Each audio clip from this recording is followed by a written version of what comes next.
E nós chegamos ao último capítulo, o capítulo 20, onde o escritor Morgan Housel vai falar como ele cuida do dinheiro dele. Eu vou falar um pouquinho a respeito dele.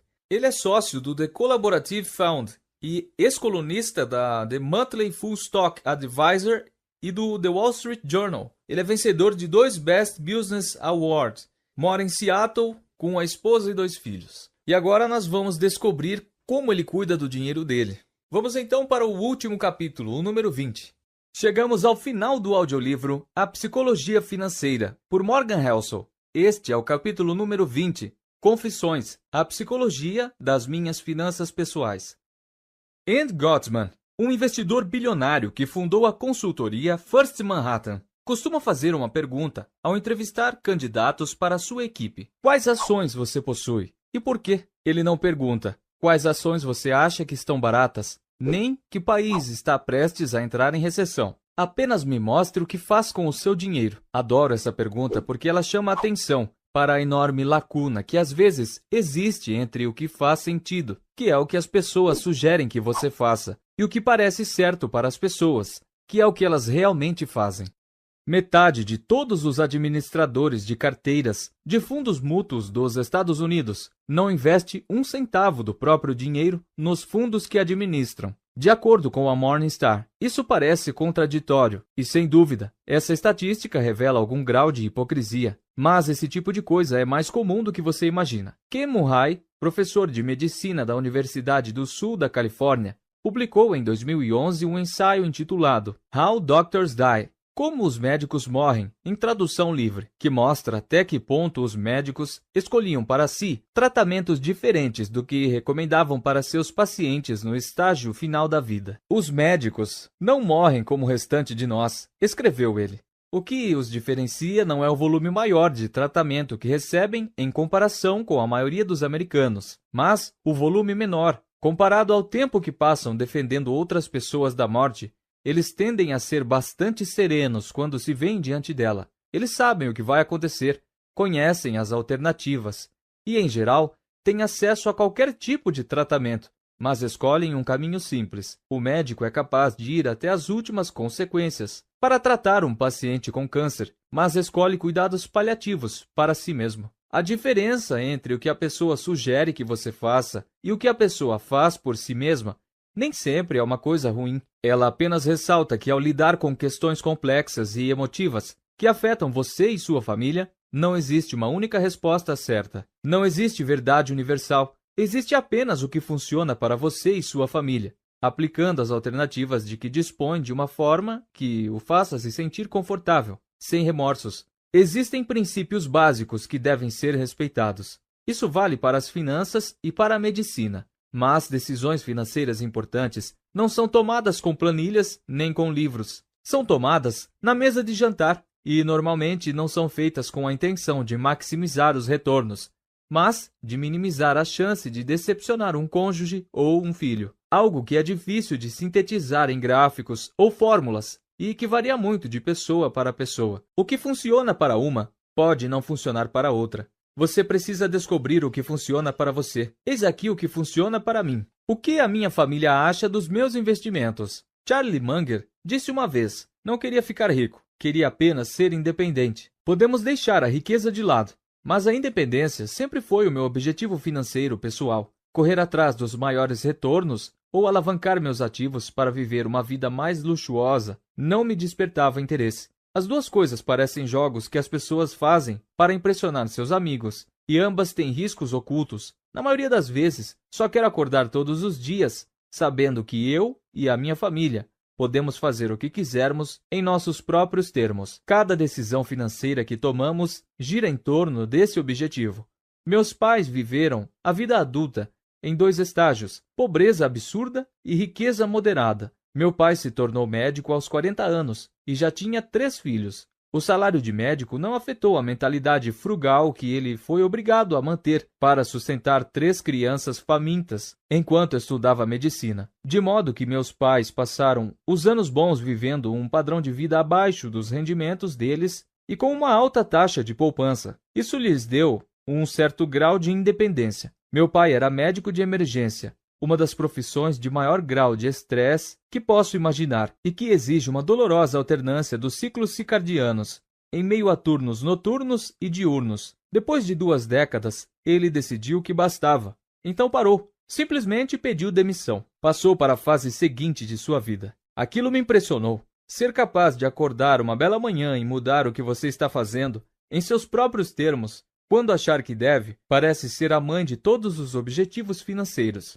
Independência, para mim, não significa parar de trabalhar. Significa fazer apenas o trabalho de que se gosta, com pessoas de que se gosta, nas horas que se quer, pelo tempo que se quer. E alcançar um nível de independência não requer um salário de médico. É sobretudo uma questão de manter suas expectativas sob o controle e viver abaixo dos seus rendimentos. A independência, em qualquer nível de renda, é impulsionada pela taxa de poupança, e a partir de um determinado nível de renda, sua taxa de poupança é impulsionada pela capacidade de evitar que o seu estilo de vida saia de controle. Minha esposa e eu nos conhecemos na faculdade e fomos morar juntos anos antes de nos casarmos. Depois da faculdade, nós dois tínhamos empregos básicos, com salários básicos, e adotamos um estilo de vida moderado. Todos os estilos de vida existem em perspectiva, e o que é decente para uns pode parecer nobreza ou pobreza para outros, mas, com a renda que tínhamos, conseguimos o que considerávamos um apartamento decente,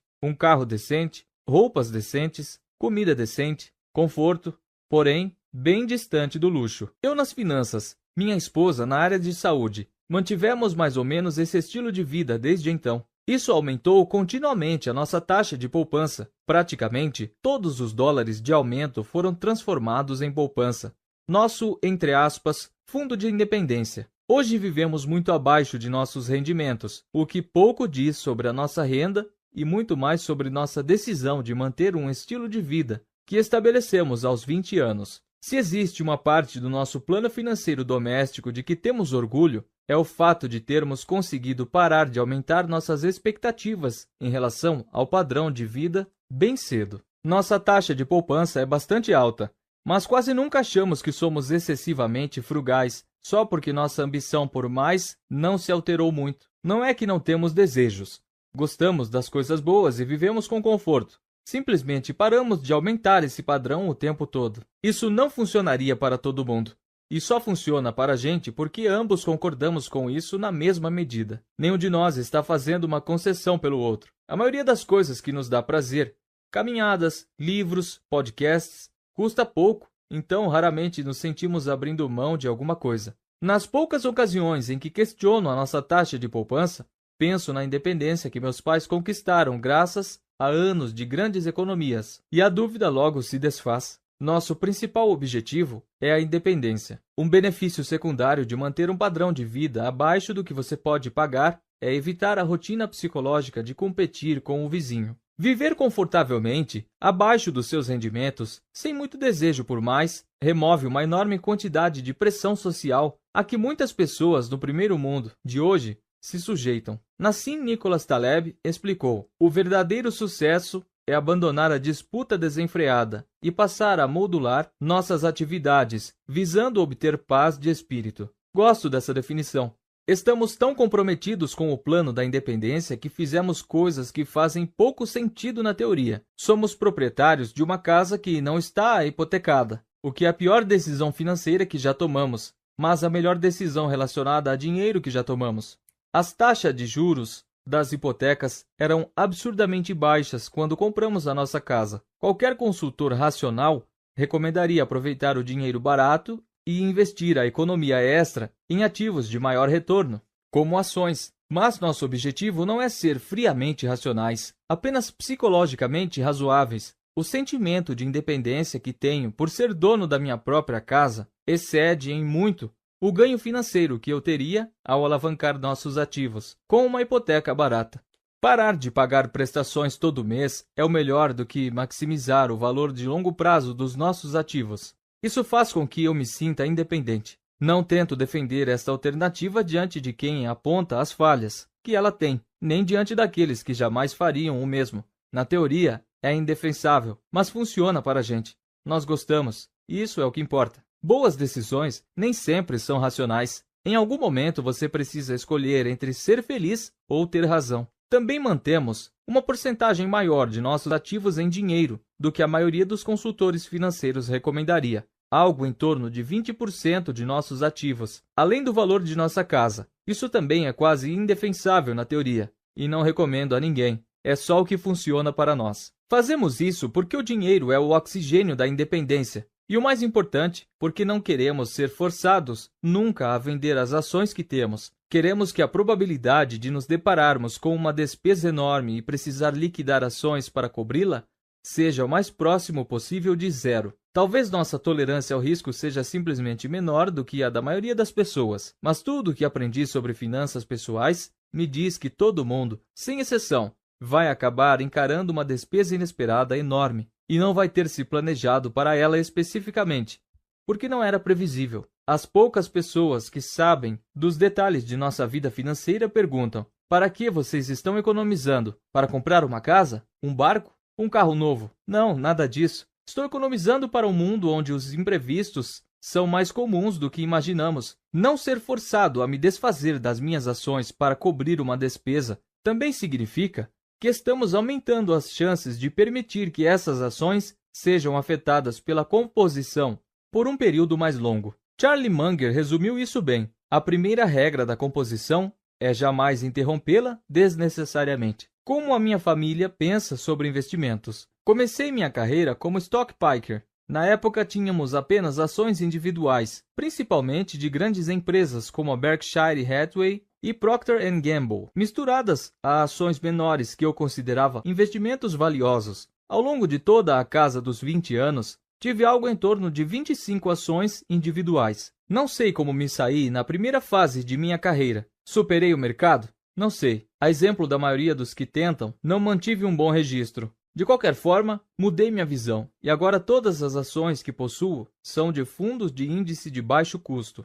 Não tenho nada contra escolher ações ativamente, seja por conta própria ou dando seu dinheiro a um gestor de fundos ativos. Acho que algumas pessoas são capazes de superar as médias do mercado, mas é muito difícil, mais difícil do que a maioria imagina. Se eu tivesse que resumir minhas visões sobre investimentos, seria o seguinte: todo investidor deve escolher uma estratégia que ofereça as maiores chances de atingir seus objetivos com sucesso. Acredito que para a maioria dos investidores, a média de dispêndio em dólar de um fundo de índice de baixo custo oferece as maiores chances de sucesso no longo prazo. Isso não significa que o investimento em índice sempre funcione, não significa que seja o ideal para todo mundo, e não significa que a seleção de ações ativa está fadada ao fracasso. Em geral, esse setor se tornou muito aferrado a um ponto de vista ou a outro, sobretudo entre aquelas veementemente contra o investimento ativo. Superar a média do mercado é para ser difícil. As chances de sucesso têm que ser baixas.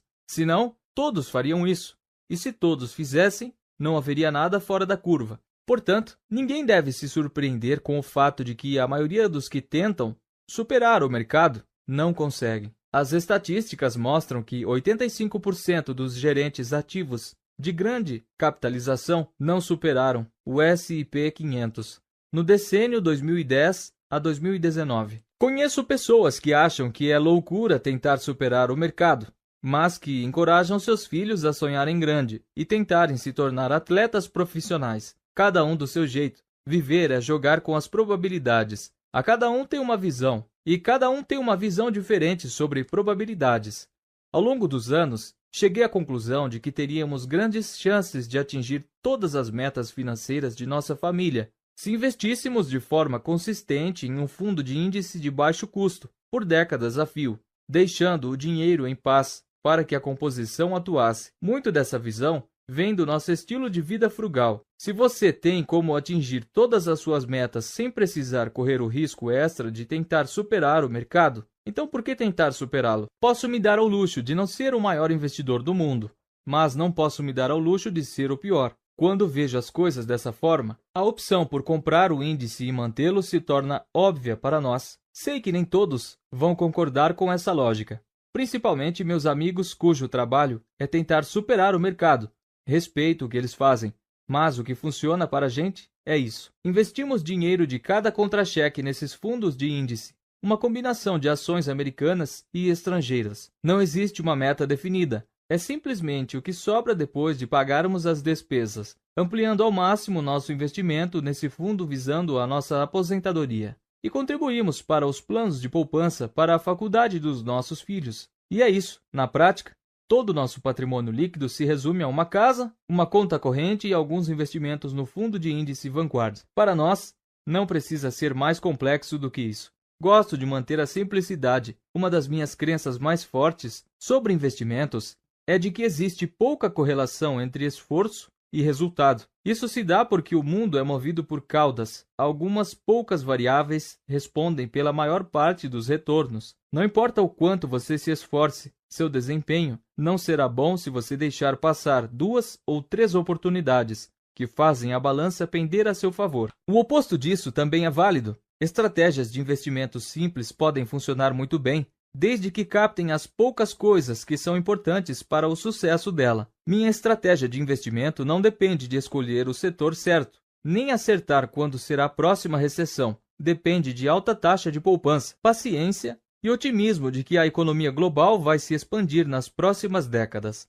Dedico praticamente todo o meu esforço de investimento, refletindo sobre esses 3 fatores, principalmente sobre os 2 primeiros, que estão sob o meu controle. Já mudei a minha estratégia de investimento uma vez, portanto, é claro que existe a probabilidade de mudá-la de novo no futuro. Não importa o quanto economizemos ou investamos, tenho a certeza de que a independência será sempre o objetivo e de que vamos fazer sempre o que nos ajuda a dormir em paz à noite. Talvez seja este o ponto final, dominar a psicologia financeira, mas cada um do seu jeito. Ninguém é maluco.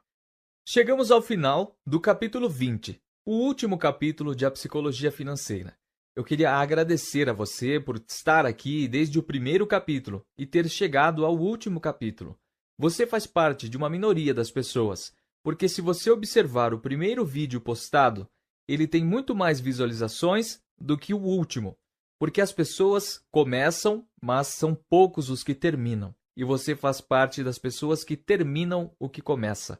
Então, parabéns a você, você merece.